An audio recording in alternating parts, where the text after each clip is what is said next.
alors ça c'est un des airs les plus célèbres de l'opéra. Un tube, un must. Un tube, il ne voilà. faut pas dire un must sur TV. Oui, un tube, alors on va dire. C'est Mozart, c'est La Reine de la Nuit.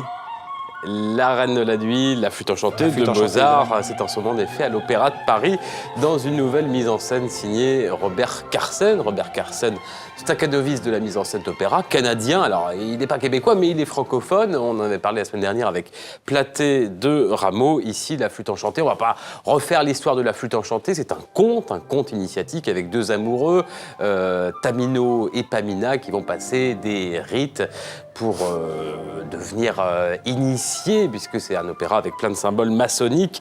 La Flûte enchantée, hymne à la vie, mais avec la présence de la mort dans cette mise en scène de Robert Carsen, qui est assez présent. D'ailleurs, Mozart l'a écrite, cette œuvre, à 35 ans, quelques semaines avant de mourir. Ouais. Alors sur scène, on voit des tombeaux, on voit des cercueils, vous voyez sur ces images des linceuls. Très belle production sur la scène de l'Opéra de Paris, avec des chanteurs magnifiques, et parmi eux, Papageno, vous savez, l'oiseleur, qui est dans une version un peu particulière. Écoutez plutôt.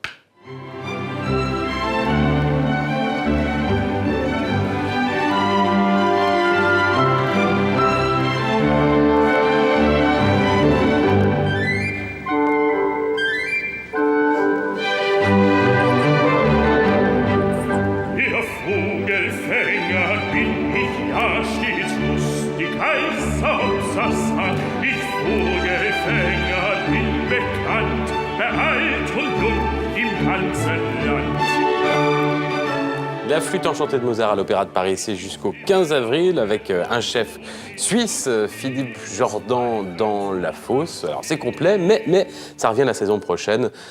Donc si vous voulez aller voir cette Flûte enchantée, ça fera un petit voyage à Paris. Voilà, alors on va partir à Bruxelles pour un autre grand théâtre d'opéra. C'est le Théâtre de la Monnaie, avec une création mondiale aujourd'hui.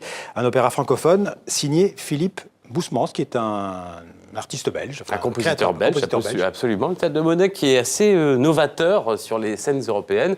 Et donc, cet opéra, créé aujourd'hui même, en ce moment, moi j'ai assisté à une répétition générale il y a quelques jours, c'est le 7e opéra de Philippe Boussemans. Alors vous dites, c'est de la musique contemporaine, c'est compliqué, c'est ennuyeux ou c'est difficile d'accès. Eh bien, pas forcément. Écoutez cet extrait.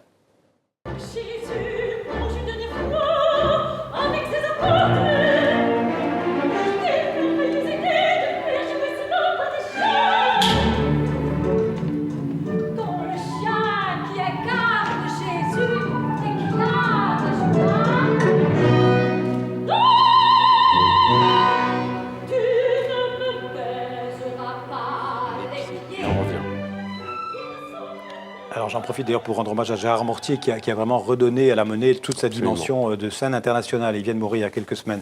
Alors Au Monde, c'est l'adaptation au théâtre d'une pièce de l'auteur français Joël Pomera. Oui, Au Monde, c'est l'une de ses pièces les plus célèbres. Elle a une dizaine d'années. Joël Pomera, avec, vous avez vu, ses traits noirs, avec ses traits de lumière blanche. Et puis, ça raconte pas vraiment une histoire. On va dire que c'est assez abstrait. C'est cet univers cubique avec ici une histoire quand même qui est dans un huis clos très lourd, mystérieux, avec une famille d'industriels, avec le fils prodigue de retour de l'armée. Difficile donc à raconter, c'est pour ça que je m'en mêle les pinceaux.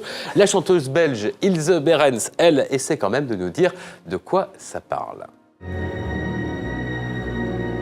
Pour moi, il s'agit d'une famille avec beaucoup de secrets et on ne parle pas.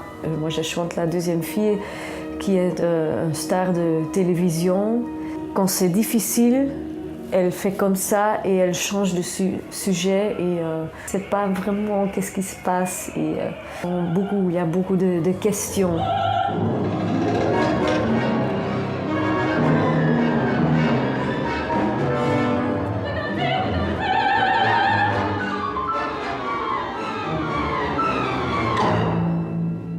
Entendu, on chante en français. Oui, vous avez reconnu, c'est du français. Philippe Boussemans a souvent écrit des opéras en allemand. Là, c'est en français. Qu'est-ce que ça change? Écoutez sa réponse.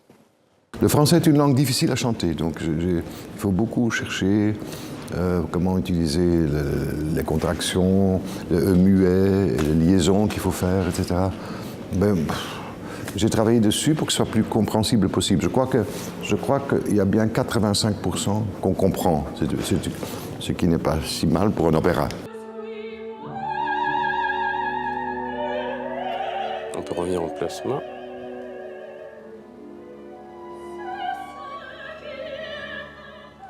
Un mot encore?